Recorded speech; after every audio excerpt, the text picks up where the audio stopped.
सुशासन के लिए सरकार ने अनूठी पहल चलाई। ई गवर्नेंस के जरिए राज्य में पारदर्शिता लाई। 1.5 लाख से ज्यादा राज्य कर्मचारी होंगे लाभान्वित। ई कोष से उन्हें मिलेगी 5 साल के वेतन, पीएफ और टैक्स की पूरी जानकारी। 1,20,000 पेंशनर्स को ई कोष की सेवा ने दी बड़ी राहत। अब उन्हें मिलेगी पिछले 5 साल के पेंशन और टैक्स की पूरी जानकारी। पेंशनर्स अब अपना जीवित प्रमाण पत्र ऑनलाइन दे सकते हैं। राज्य कर्मियों और पेंशनर्स को हर भुगतान की सूचना मिलेगी एसएमएस से मोबाइल पर। तो जल्द ई कोष में अपना नंबर रजिस्टर करवाएं, अपना यूजर नेम और पासवर्ड पाएं। ई टेंडरिंग से आई पारदर्शिता, टेंडर प्रक्रिया हुई आसान। प्रदेश के सभी विभागों के टेंडर अब मिलेंगे ऑनलाइन। करे निर्भीक होकर कहीं से भी, कभी भी प्रतिभाग। ई स्टाम्पिंग के जरिए अपनी संपत्ति का कराएं पंजीकरण और कोषागार, उपकोषागार एवं पंजाब एंड नेशनल बैंक की शाखाओं से किसी भी मूल्य के लिए एक ही ई स्टाम्प करें प्राप्त। ई रजिस्ट्रेशन से 1.5 लाख से ज्यादा व्यापारियों के चेहरों पर भी आई मुस्कान। अब वैट सहित अन्य सेवाओं का कराएं घर बैठे ऑनलाइन भुगतान। पूर्ण सुसज्जित डाटा सेंटर में टोल फ्री नंबर की भी है सुविधा। 1800-266-2277 पर कॉल करें। ई गवर्नेंस से आई पारदर्शिता, हर चेहरे पर छाई मुस्कान।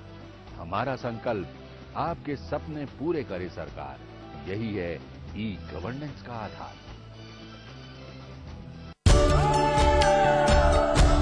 इसमें टेस्ट है, तंबाकू नहीं। आप भी आजमाइए रजनीगंधा। रजनीगंधा मां और नवजात शिशु के स्वास्थ्य की सुरक्षा, प्रसव पूर्व, प्रसव दौरान और प्रसव उपरांत करते हम रक्षा। प्रसव पूर्व से प्रसव होने तक निरंतर निःशुल्क पंजीकरण, निःशुल्क दवाइयां, जांच, आहार, रक्त, टीकाकरण, परिवहन व ऑपरेशन की सुविधा पाएं। प्रसव उपरांत जच्चा बच्चा को घर तक छोड़ने की निःशुल्क व्यवस्था। 1 माह तक के बीमार शिशु का निःशुल्क उपचार। गर्भवती मां और नवजात शिशुओं के अच्छे स्वास्थ्य के लिए समर्पित ये कार्यक्रम न केवल सुरक्षित प्रसव का आश्वासन देता है, बल्कि नवजात शिशु मृत्यु दर को भी कम करने को आशान्वित करता है। इस कार्य में आशा बहन प्रसव पूर्व से प्रसव उपरांत तक निरंतर सहयोग करती हैं। आशा बहन से संपर्क कर प्रसूता को स्वास्थ्य केंद्र लाएं और उत्तराखंड का भविष्य निरोगी बनाएं। केंद्र सरकार के पूर्ण सहयोग से उत्तराखंड राज्य सरकार द्वारा जनहित में क्रियान्वित जननी शिशु सुरक्षा कार्यक्रम। जननी और नवजात शिशु का सुरक्षा कवच। मजबूत इरादे, संकल्प महान, उत्तराखंड की नई पहचान।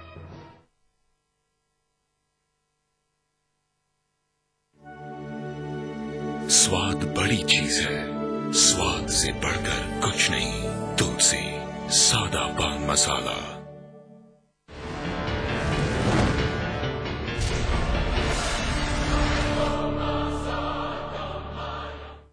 Welcome back. ब्रेक के बाद आप सभी का बहुत बहुत स्वागत है। आज इस कार्यक्रम में हमारे साथ हैं उत्तराखंड विधानसभा में नेता प्रतिपक्ष अजय भट्ट साहब। ब्रेक पर जाने से पहले हम लोग बात कर रहे थे विजय बहुगुणा की सरकार की, उसकी समीक्षा कर रहे थे।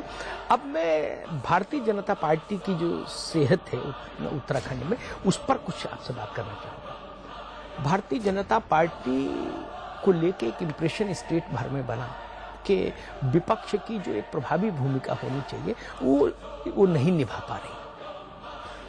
ऐसा क्यों? देखिए, पहले कभी बना होगा वो बात अलग है, लेकिन आज ये परसेप्शन कहीं नहीं है। आज दमदार विपक्ष के रूप में पूरे उत्तराखंड में इसका मूल्यांकन हो रहा है। कोई बात ऐसी हमारे विधायकों ने और विपक्ष के रूप में हम लोगों ने नहीं छोड़ी जिसमें सरकार को कटघरे में खड़ा न किया हो। मंत्रीगण हमारे विधायकों के प्रश्नों का उत्तर नहीं दे पा रहे हैं। सरकार बार बार हम कोई भी मामले उठा रहे हैं उसमें फंस रही है और सरकार अपने वायदे पूरे नहीं कर रही है। हमको सदन को गुमराह करने का नोटिस माननीय मुख्यमंत्री जी को तक देना पड़ा और हमने बिजली, पानी और सड़कों का मामला, पीडब्ल्यूडी का मामला, लॉ एंड ऑर्डर का मामला, कोई ऐसा मामला नहीं छोड़ा। और तो और कांग्रेस जब विपक्ष में थी वो हल्ला गुल्ला करके बाहर निकल जाती थी और सरकार को हमारी काम कराने में आसानी होती थी। लेकिन हमने पहली बार बजट सत्र को अच्छी तरह धारदार तरीके से चलाया। हर बजट पर अपनी जो सरकार की कमियां थी उस पर अपना विरोध दर्ज कराया। अजय जी, उत्तराखंड में Bharatiya Janata party power groups में बटी दिखती है। खंडूरी ग्रुप, कोश्यारी ग्रुप, रमेश पोखरियाल निशंक का ग्रुप, तो पार्टी कहाँ है? ग्रुप्स में दिखाई देती है? कहीं ग्रुप नहीं है। ये तो बात उछलती है ऐसी, लेकिन ग्रुप इसलिए नहीं है कह रहा हूं मैं। अगर ऐसे ग्रुप होते तो अभी महारानी टिहरी हमारी जीतती क्या? सारे लोगों ने एक साथ प्रचार किया, 3-4 लोग जो सभी प्रदेश के बड़े नेता हैं साथ साथ गए सब जगह, अलग अलग सेक्टर में हर एक को अलग अलग हमने ड्यूटीज दी, तो सब लोगों ने अच्छी परफॉर्मेंस दी, उसके बाद ही हमको ये विजय मिली। वरना पूरा सत्ता जहां एक तरफ जोर लगा रही हो, सरकार जोर लगा रही हो और सरकार के मुखिया जहां जोर लगा रहे हो, वहां हमारी क्या बिसात थी? हम जीत जाते। रावण रथी बिरथी रघुबीरा, हम कहां जीतते? तो ऐसा ग्रुप कहीं से नहीं है। हमारे नेता हैं, आदरणीय हैं, माननीय खंडूरी जी, माननीय कोश्यारी जी और पोखरियाल जी, ये सब सीनियर लीडर हैं हमारे, और हम इनके अगुवाई में काम करने वाले छोटे कार्यकर्ता हैं आदरणीय से। हम लोग चलते हैं इसमें, जो इनके डायरेक्शन से आते हैं, माननीय पूरन शर्मा जी, माननीय मनोहर कांत ध्यानी जी, माननीय बचे सिंह रावत जी, गांववासी जी, एक लंबी फौज है हमारे पास। तो सारे लोग, मत भिन्नता कहीं न कहीं होती है, ये प्रजातंत्र का तकाजा भी है, लेकिन हमारे वहां मनभेद नहीं है। अगर एक आदमी का किसी चीज के लिए टिकट हमने डिक्लेयर कर दिया, अगर 10 लोग उस कमेटी में हैं, 6 लोगों ने अगर ओके कर दिया, तो बाकी का विरोध उसमें समाप्त हो जाता है, स्वतः सब उसके साथ हो जाते हैं। ये फ्रेज में 2.5 दशक से भारतीय जनता पार्टी और संघ के बीच सुनता हूं, ये बहुत पॉपुलर फ्रेज है इस परिवार का कि मतभेद तो हैं, हो सकते हैं, लेकिन मनभेद नहीं। मैं दूसरी बात पर आना चाहूंगा।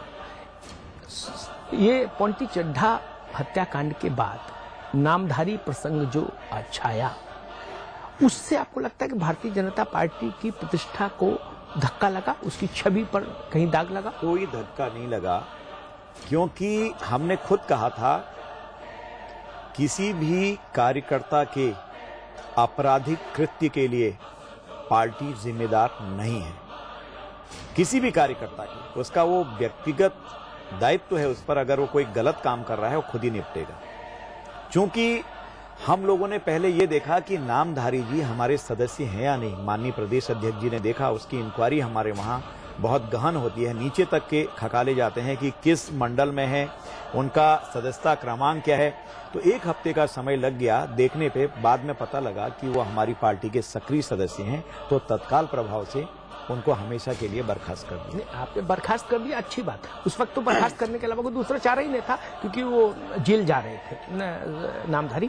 मूल प्रश्न ये है कि भारतीय जनता पार्टी की सरकार जिसको हेड कर रहे थे रमेश पोखरियाल निशंक, उन्होंने जब नामधारी जैसे व्यक्ति को माइनॉरिटी कमीशन का चेयरमैन नॉमिनेट किया, उस वक्त भी उन पर 2.5 दर्जन केस थे। देखिए, ये इसके बाद से हालांकि 2.5 दर्जन केस हो सकते हैं, किसी में उनका कन्विक्शन नहीं हुआ था। केस दर्ज होना अलग बात है, कन्विक्शन होना अलग बात है। फिर भी इस केस के बाद मैं बहुत इसमें एक मेरा सबमिशन है, वो केसेस पॉलिटिकल केसेस नहीं थे, वो केसेस थे लूट, रंगदारी, डकैती, हत्या, 302 के मुकदमे थे। नहीं, इस केस के बाद से सभी के लिए ये आंख खोलने वाली घटना है। इसके बाद से जो भी अब अपॉइंटमेंट होंगे ऐसे पदों पर, क्या राजनीति में भी कहीं, हर दल के आदमियों को इसके लिए सजग रहना पड़ेगा कि अब वो छानबीन करके ही आगे रखेंगे, जैसा कि उत्तराखंड में सारे दलों ने ऐसा संकल्प भी लिया है। देख लेना चाहिए, क्योंकि जब किसी व्यक्ति का चुनाव होता है तो उस समय देखा नहीं जाता है, कई प्रकार की सिफारिशें होती हैं, संगठन की होती हैं, ये होती हैं, क्योंकि व्यक्ति के बारे में उतनी जानकारी भी नहीं होती है। ये तो जब इत्तफाकन ऐसी घटनाएं होती हैं तब खकाला जाता है, उसकी जड़ तक आदमी पहुंचता है, तब विभिन्न चीजें पता लगती हैं। तो वो हो गया, एक अतीत की घटना है, वो दुखद घटना है, तो उसमें पार्टी पर कोई ऐसी बात नहीं है। उस समय किन परिस्थितियों में रखना पड़ा, कैसे आए, क्या हुआ, वो अब मुझे भी बहुत जानकारी नहीं है, पर वो जो भी हुआ दुखद पहलू है। आइंदा कोई भी राजनीति में आए तो उनका, जिसको कहते हैं कि बिल्कुल पारदर्शिता होनी चाहिए उसमें, crystal clear.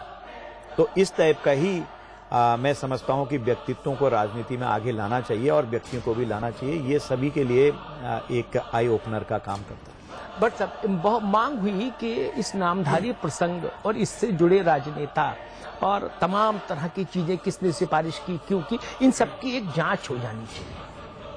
Bharatiya Janata party ने भी उसको इंडोर्स किया कि हाँ जांच होनी चाहिए। फिर उत्तराखंड की मौजूदा सरकार ने जांच की मांग को क्यों ठुकरा दिया, क्या लगता है? नहीं, हमने तो कहा, हमने तो इसको हाउस में उठाया कि कुछ आईएएस ऑफिसर्स जो हैं उसमें हमारे प्रशासनिक अधिकारी और कुछ राजनेताओं के नाम इसमें आ रहे हैं। मैंने खुद इस पॉइंट को लिया था विपक्ष की तरफ से, हमने उठाया इसको 58 में जो नियमावली है, तो उसमें माननीय मुख्यमंत्री जी ने सदन में कहा कि अभी तक कोई राजनेता या किसी का नाम नहीं आया है। इसी के आधार पर मैंने क्लियर चिट दी है कि अभी तक कोई नहीं है और हमारा दिल्ली पुलिस जो इन्वेस्टिगेशन कर रही है उस पर हम निगाह रखे हैं। जैसे जैसे कोई बात होगी तो अगर कोई ऐसी बात होती है तो हम कार्यवाही करेंगे। जब सरकार का उत्तर आ जाता है तो उसके बाद हम भी कुछ नहीं कह सकते हैं। हमने तो सीबीआई इंक्वायरी की मांग भी की, हमने कहा कराइए आप, कोई बात आती है किन परिस्थितियों में क्यों ठिठक रही है जांच से? सरकार का कहना है कि इसका जो दुर्घटना हुई है, जो घटना घटित हुई है वो हमारे कार्य क्षेत्र से बाहर दिल्ली में हुई है। क्योंकि दिल्ली की एक एजेंसी कर रही है काम तो उसको करने देना चाहिए और जब वो उसकी रिपोर्ट आएगी अगर सेटिस्फेक्शन नहीं होगा तब हम देखेंगे। वैसे सरकार को चाहिए था कि इस घटना के बारे में कोई उच्च स्तरीय जांच अपने स्तर से भी यहाँ प्रारंभ करानी चाहिए थी। अजय भट्ट जी, कम से कम ये मांग कई बार हुई और हम लोगों ने, समाचार प्लस ने इस बात को कई बार पूरी गंभीरता से उठाया और ये अनुरोध किया कि नामधारी को जब माइनॉरिटी कमीशन का चेयरमैन बनाया गया था तो किन किन लोगों ने उनकी नियुक्ति को लेकर सिफारिश की थी, उनके नाम सार्वजनिक होने चाहिए। लेकिन वो उस मांग पर भी कोई ध्यान नहीं दिया गया प्रदेश में। अब उसमें तो ऐसा होता है कि मैंने भी की होगी सिफारिश, आपने भी की होगी, हमारे सब लोग बैठते होंगे उसमें, जो कोर ग्रुप हमारा होता है। कहते हैं जब आता है ऊपर से तो सभी लोग हम सम्मिलित हैं, एक को दोषी क्यों दें? हम सारे लोग हम अपने को दोषी मानते हैं। अगर कहीं पर कोई बात हमारा कार्यकर्ता करता है तो उसकी नैतिक जिम्मेदारी हम लोगों को लेनी चाहिए, पार्टी के लोगों को। तो प्रदेश को पता लगना चाहिए ना कि किन लोगों ने नामधारी जैसे व्यक्ति को सिफारिश के लिए किया। अब क्या कहा जाए उसमें कि आगे के लिए ही हम इसको एक उदाहरण के रूप में देख सकते हैं कि आगे कभी ऐसा न हो कि किन्हीं के ऊपर केस लगे हों, क्योंकि एक पब्लिक परसेप्शन होता है, चाहे कन्विक्शन हो या न हो, लेकिन एक धारणा होती है लोगों में कि बहुत ही साफ सुथरे लोगों को आना चाहिए। तो पार्टी आइंदा ऐसे सभी चीजों पर ध्यान रखेगी। हम ही नहीं, ये तो सभी के लिए एक उदाहरण हो गया है। अजय जी, हमसे बात करने के लिए बहुत बहुत शुक्रिया। तो ये थे उत्तराखंड विधानसभा में नेता प्रतिपक्ष अजय भट्ट। अगले हफ्ते हम फिर मिलेंगे एक नई शख्सियत के साथ, नए सवाल और जवाबों के साथ। तब तक के लिए मुझे दीजिए इजाजत और आप देखते रहिए समाचार प्लस।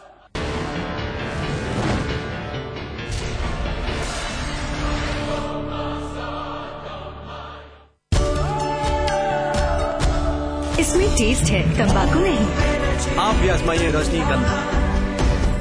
रजनीगंधा। राज्य स्थापना दिवस के मौके पर 25 से 35 साल के शिक्षित बेरोजगारों पर सरकार ने की खुशियों की बौछार। रोजगार सह कौशल विकास भत्ता का किया ऐलान। रोजगार भत्ते के लिए आवेदन की प्रक्रिया भी है बेहद आसान। सेवा योजन कार्यालय में आवेदन पत्र भरकर जमा कराएं और नजदीकी राष्ट्रीय या क्षेत्रीय ग्रामीण बैंक में बचत खाता खुलवाएं। आइए इस योजना का लाभ उठाएं। उत्तराखंड सरकार आपके साथ हर बार।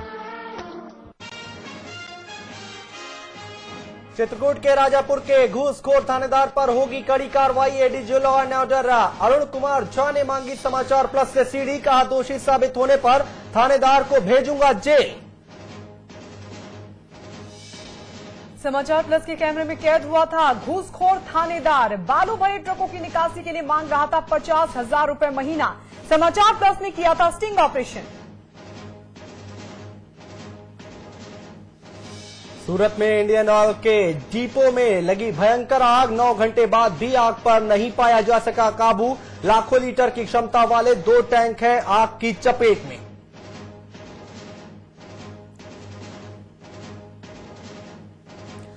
मीडिया कर्मियों के साथ बदसलूकी करने वाले कुशीनगर के एसपी के खिलाफ होगी कार्रवाई। मंत्री एसपी यादव ने समाचार प्लस को दिया कार्रवाई का भरोसा।